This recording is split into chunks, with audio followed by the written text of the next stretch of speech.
Pak Mispoyo, terima kasih banyak atas dukungannya, atas supportnya kepada kami semua. Terima kasih juga kepada Kadis. Assalamualaikum warahmatullahi wabarakatuh.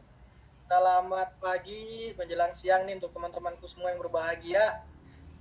Untuk awal saya sampaikan, untuk Dapodik kita sudah rilis yang lalu ya. Memang permasalahannya banyak, yang sudah mengirimkan pesan singkat ke saya sudah jumlahnya alhamdulillah sampai mencapai 1.200 sudah sampai hari ini. Yang terjawab alhamdulillah, yang belum terjawab sabar dulu ya. Baik, saya akan mulai tahapan ini satu persatu.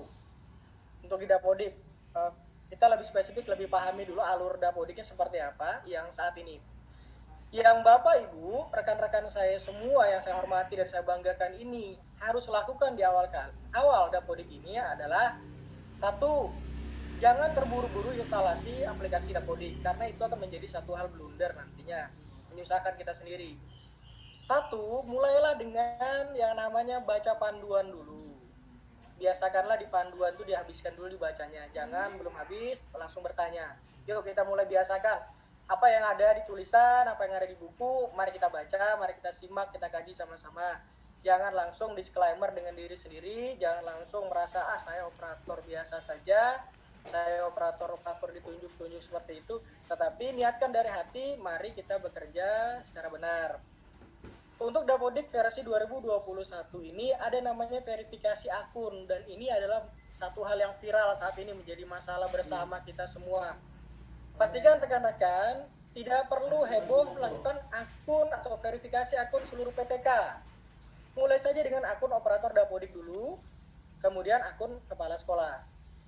Jika sudah berhasil itu, lanjutkan dengan tarik data peserta didik. Jangan mengerjakan yang lain dulu, jangan install Dapodiknya dulu. Tarik dulu peserta didiknya. Yang dari MTS tambah di luar Dapodik dulu. Jangan kemana-mana, jangan langsung install. Nanti begitu install, rancu lagi tuh. Itu poin awal. Operator Dapodik dan kepala sekolah lakukan verifikasi akun. Selebihnya untuk PTK nanti saja dulu. Nanti. Bukan berarti tidak harus dikerjakan sekarang, tetapi nanti mekanismenya. Lakukan verifikasi akun PTK apabila verifikasi akun operator, saya ulang-ulang ya, verifikasi akun operator Dapodik selesai, verifikasi akun kepala sekolah selesai, menarik data peserta didik juga sudah selesai, lanjutkan dengan install Dapodik, usahakan metodenya offline saja, artinya gunakan registrasi offline dengan profil yang terbaru, bukan yang online, karena yang online rata-rata belum update database-nya. Jadi kalau narik peserta didik atau langsung registrasi online, rata-rata peserta didiknya belum tampil semua. Usahakan saja menggunakan registrasi offline dengan profil terbaru. Lalu bagaimana yang belum bisa mendownload profil terbaru karena akun kepala sekolahnya sudah terverifikasi tetapi belum bisa, dalam arti kepala satuan pendidikannya tetap tertulis di notifikasinya belum ditetapkan akunnya. Untuk ini masih kami kerjakan bersama-sama dengan tim pusat. Insya Allah kita akan tunggu dalam waktu dekat, kita akan lakukan cleansing untuk kepala satuan pendidikan yang belum aktif, yang belum masuk di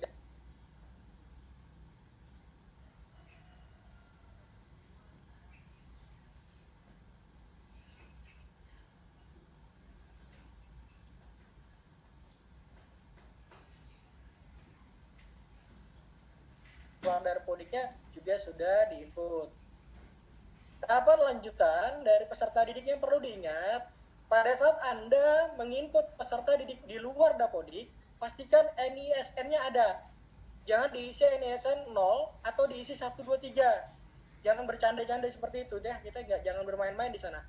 Kita serius di situ. Kerjakan yang benar. Nama jangan sampai salah karena sudah terintegrasi dengan Dukcapil saat ini datanya. Jadi di situ prosesnya. Lalu nanti kita akan verifikasi kembali sambil menunggu, dan itu dikerjakan setiap hari. Jadi tidak perlu ditanya kenapa data sekolah kami belum masuk, gak usah ditanya itu. Jumlah yang masuk sampai hari ini 9.000 peserta didik dari luar Dapodik. Jadi bertahap saja mengerjakannya, artinya sabar saja dulu, sabar. Tidak perlu WA lagi ya, tidak perlu japri. Lalu dengan teman-teman, ini efektivis ini saya sampaikan supaya efektif cara kerja kita. Pada saat kita memiliki grup, biasakanlah pertanyaan-pertanyaan yang sifatnya umum, bukan sifatnya personal, bukan sifatnya sangat rahasia, sampaikan saja di grup agar tidak satu sama lain membanjiri WA saya, artinya pertanyaan-pertanyaan berulang disampaikan lagi ke WhatsApp. Sampaikan ke grup saja dulu. Nanti insya Allah mereka ada yang balas. Dan yang di grup juga sama, di grup Dapodik. Jangan takut bertanya. Para teman-teman itu biasa saja, dia akan berbagi informasi. Yang menjawab juga seperti itu. Jawablah dengan jawaban yang nyaman. Jangan begitu nggak tahu jawabannya, seolah-olah tahu, padahal salah tuh. Itu banyak tuh ya. Lanjutan yang berikutnya nih. Yang sudah melakukan sinkronisasi, itu sudah aman ya. Yang sudah melakukan sinkronisasi, tinggal nanti data PTK-nya nggak usah takut lagi. Nanti akan kita tampilkan semuanya. Yang PTK-nya hilang ditambah akun ataupun tidak tampil di web sp.datadik.kemdikbud.go.id, itu nanti akan kita tampilkan satu persatu. Jadi ini masih saya kerjakan semuanya, insya Allah dalam waktu dekat sudah selesai semua, sudah rampung. Kuncinya seperti tadi, kerjakan dulu yang menjadi pokok utama, tinggalkan dulu atau kesampingkan dulu yang tidak menjadi variabel utama.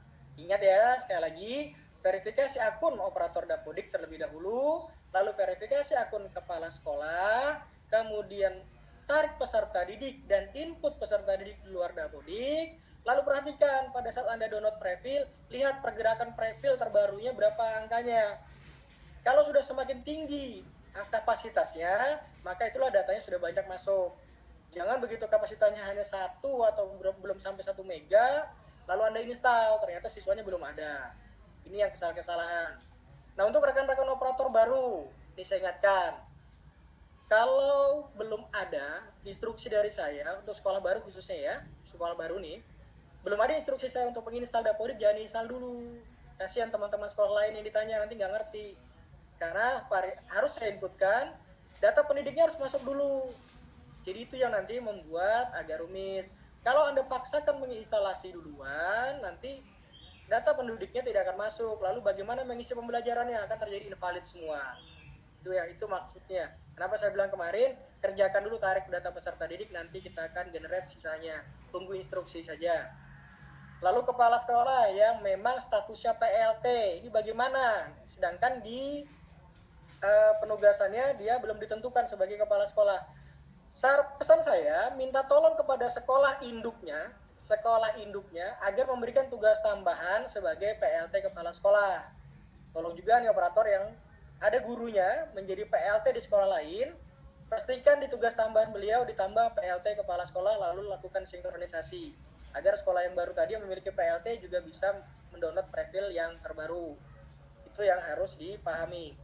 Kemudian tadi saya cek ada pertanyaan-pertanyaan yang sudah saya lihat. Bagaimana dengan yang sudah apakah verifikasi akun PTK tidak diperpanjang? Ini jawaban kata-katanya unik ini. Verifikasi akun PTK itu tidak ada batas waktunya. Makna perpanjangan itu hanya yang ada di email. Kalau di email sudah dikirimkan, kemudian kita lambat melakukan verifikasi, maka dia sudah dianggap kadaluarsa. Artinya lakukan update kembali. Update saja langsung di SP. dsp.datadik.kemdikbud.go.id. Update saja di situ. Akun Capsek juga sama. Akun Capsek.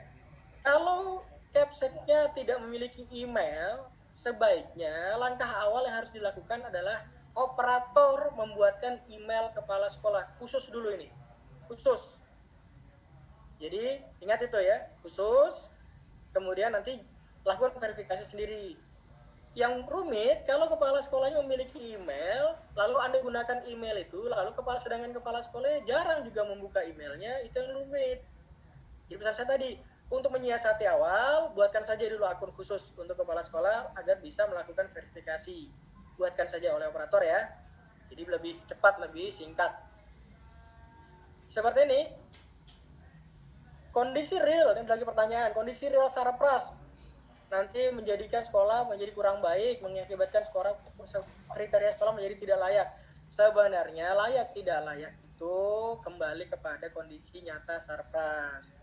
Kalau memang tidak ada, jangan dipaksakan. Saat ini saya sudah lakukan kuncian rombel yang melewati kapasitas yang tidak ada izinnya, atau menambah rombel sendiri, tidak ada koordinasi, maka data gurunya dalam rombel tadi tidak akan kami lakukan validasi perhitungan jumlah jam mengajarnya. Jadi jangan kaget nanti, suatu hari kalau Anda nambah rombel, tidak saya akan hitung jam aktif mengajarnya tidak kami hitung perhitungan kebutuhannya, maka jangan bingung, jangan lagi nanya, Pak kenapa nggak valid, kenapa nggak dihitung jamnya padahal sudah semua benar, karena koordinasinya nggak ada. Ini saya bilang operator jangan melakukan sesuatu yang di luar kapasitasnya, jangan mengambil kesimpulan sendiri, jangan mengambil keputusan sendiri, ikutin instruksi saja yang ada, ikuti panduan dan ikuti aturan, tata aturan yang benar. Lalu ini seperti pertanyaan-pertanyaan yang dulu, ini tidak adanya tambahan penghasilan buat operator Dapodik, ini pertanyaan menyedihkan ini. Operator Dapodik itu tidak semua orang bisa jadi operator. Kita kembali kepada diri kita ya Bu. Operator Dapodik itu orang yang memang dapat amanah langsung mengurusi data, memberikan yang terbaik. Karena jujur saja di satuan pendidikan itu tidak semua bisa jadi operator. Pada saat Bapak Ibu ditunjuk jadi operator, maka bersyukurlah, insya Allah pahalanya banyak itu. Kalau penghasilan buat operator sudah lebih-lebih, kalkulator kita hitungannya rusak sudah itu. Dan jangan pernah meminta apapun dari sekolah, jangan minta apapun dari tempat-tempat yang lain. Itu dia untuk operator ya, jangan ada lagi bahasa seperti ini lagi ya. Operator tetaplah operator, bekerjalah, karena kita sudah berikan yang terbaik untuk rekan-rekan, dan jangan terlalu banyak yang hal-hal lain. Fokuskan saja pada pekerjaan kita. Untuk rekan-rekan yang belum sama sekali melakukan instalasi Dapodik, yang belum sama sekali, yang belum berhasil, sabar dulu ya, sabar dulu. Ya, biarkan dulu, nanti kita coba satu-satu. Semua sudah saya rekap nama sekolahnya, jadi nggak usah khawatir. Itu akan kita kerjakan, waktu masih ada, dan kita, artinya saya pribadi juga sebenarnya tidak diam saja untuk itu. Kita udah coba kerjakan segala macam, segala cara dan upaya. Lalu ada lagi pertanyaan seperti ini, edit data pendidikan formal. Edit data pendidikan formal, edit data PTK dilakukan oleh PTK-nya sendiri, bukan dilakukan oleh operator. Makanya pesan saya kemarin, operator jangan memegang web, akun, atau username dan password untuk perbaikan data PTK dan tidak disebarkan ke PTK-nya. Jangan disimpan sendiri, sampaikan ke mereka, bagi aja gantian, laptopnya digunakan gantian, gak apa-apa, jangan takut, kerjaan kita selain itu masih banyak. Jadi seperti itu ya, jangan pernah mengerjakan sendiri. Kalau menambah PTK, menambah pendidikan formal, menambah data riwayat karir dan lain-lain, kasih akunnya, ajarkan kepada mereka bagaimana bertanggung jawab kepada data mereka. Walaupun di sekolah laptopnya cuma satu, ya udah pakai gantian, jadi biar semua tahu. Jadi tidak ada lagi bahasanya operator menyimpan akun, operator tidak memberitahu kepada guru, jangan, bagikan saja. Kalau mereka sudah tahu seperti apa cara mengerjakan, insya Allah nanti ke depannya kita kerjanya cepat dan smart ya gitu ya. Ini ada lagi lanjutannya, untuk kepala lab yang diakui, kepala lab komputer dan lab IPA, apakah masih diakui dua-duanya? Kepala lab itu hanya satu, jangan diulang-ulang pertanyaan ini ya. Ini sudah lama pertanyaan ini. Sebelum bertanya hal seperti ini, searching dulu lah aturan-aturan yang lama ya, karena pertanyaan ini sudah berulang-ulang. Kepala lab ingat, itu hanya satu, nggak ada lagi kepala lab komputer, kepala lab IPA, kepala lab biologi, satu saja diambil. Udah, titik seperti itu. Ini juga penambahan akun, sama juga penambahan akun. Ingat ya, PTK dengan admin Dapodik itu berbeda, jangan samakan emailnya, bedakan. Lalu pastikan di bagian akun admin yang aktif hanya satu. Apabila namanya banyak di situ dan aktif lebih dari satu, tolong dinonaktifkan salah satunya. Itu yang penting. Jangan sudah timbul pertanyaan, Pak kenapa saya nggak bisa login di PTK email? Padahal saya ini PTK juga, saya juga operator. Ternyata pada saat kita periksa, emailnya sama. Nggak boleh seperti itu, harus berbeda ya. Pisahkan, lihat PTK sendiri, admin sendiri, jadi yang seperti itu. Lalu bagaimana yang mereka terkena dampak cleansing, pengguna lebih dari satu, atau penggunanya NIK-nya tidak sesuai, atau nomor handphonenya tidak bisa diaktif atau tidak bisa dihubungi, dia akan terhapus itu. Lalu seperti apa? Seperti biasa, japri ke WA saya, tuliskan nama lengkap, nomor handphone, email baru untuk Dapodik, lalu gunakan password baru, kirimkan password baru ke saya, minimal 8 digit. Itu ada kombinasi huruf kapital, huruf kecil dengan angka. Harus ada kombinasi itu. Kalau tidak ada kombinasinya, kita tolak dulu. Karena itu untuk security, tingkat keamanan. Jadi pahamkan itu dulu. Nih seperti ini ya.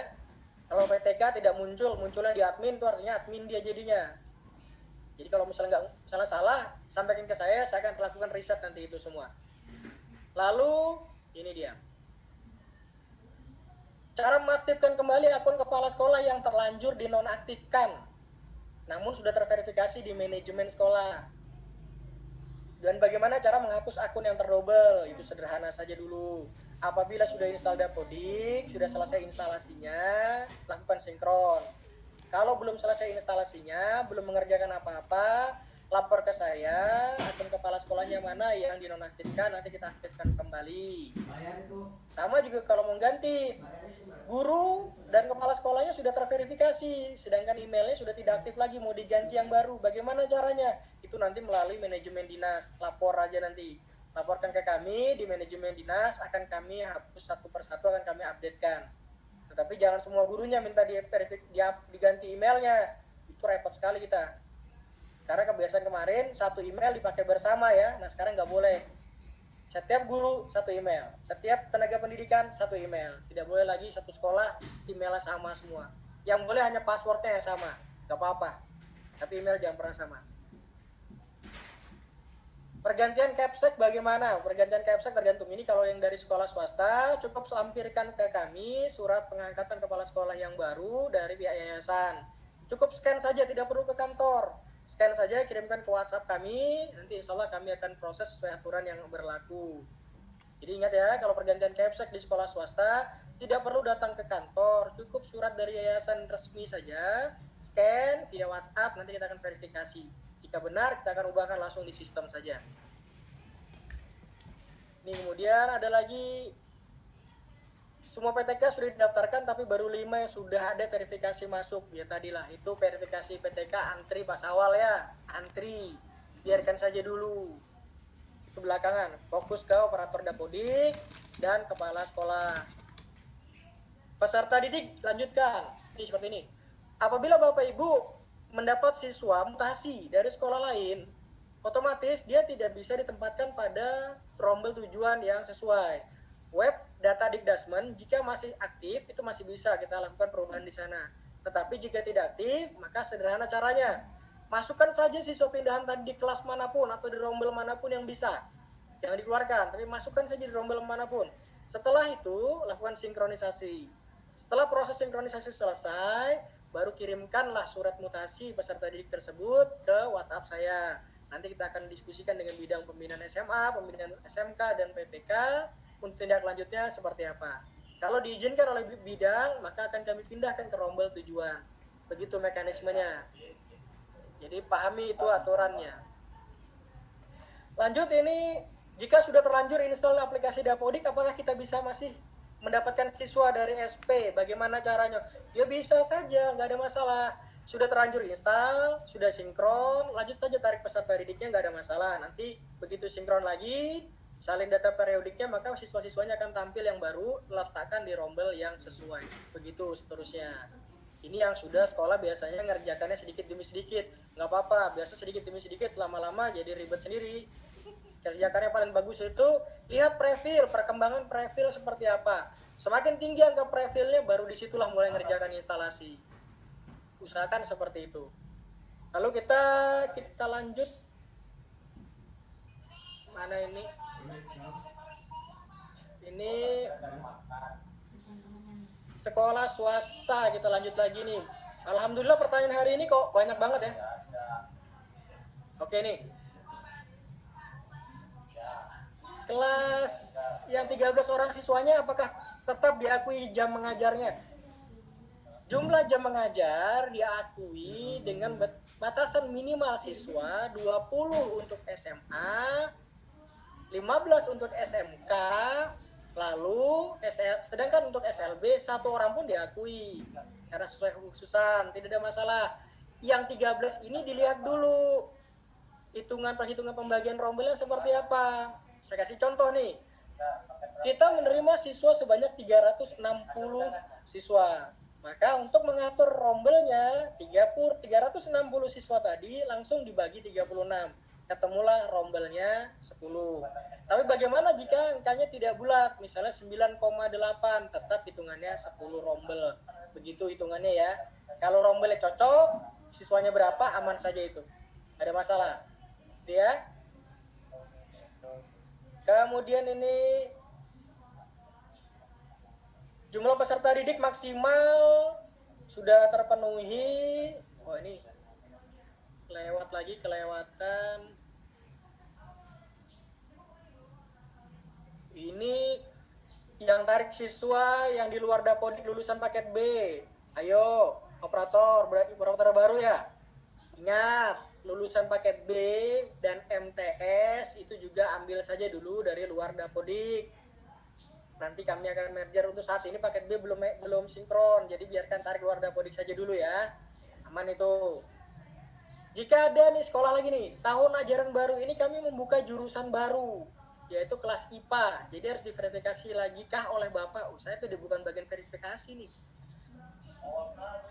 Penjurusan atau pembuatan jurusan untuk SMA, IPA dan IPS itu dilakukan dengan mengingat atau memperhatikan standar pelayanan minimal, kemudian sistem pendidikan dasar dan menengah seperti apa, struktur kurikulumnya seperti apa, dan itulah dasarnya. Pihak sekolah akan mau lebih paham itu. Apabila pembuka jurusan IPA atau MIPA, sosial dan bahasa tepat, perhitungan rombelnya juga tepat, perhitungan siswanya tepat, maka tidak ada masalah. Yang bermasalah untuk SMK, membuka jurusan baru itu harus ada izin. Dia ada izin. Sekarang harus ada izin operasional jurusan baru. Jika tidak ada itu tidak bisa dilakukan. Berbeda ya antara SMA dengan SMK. Tolong dipahami yang SMK.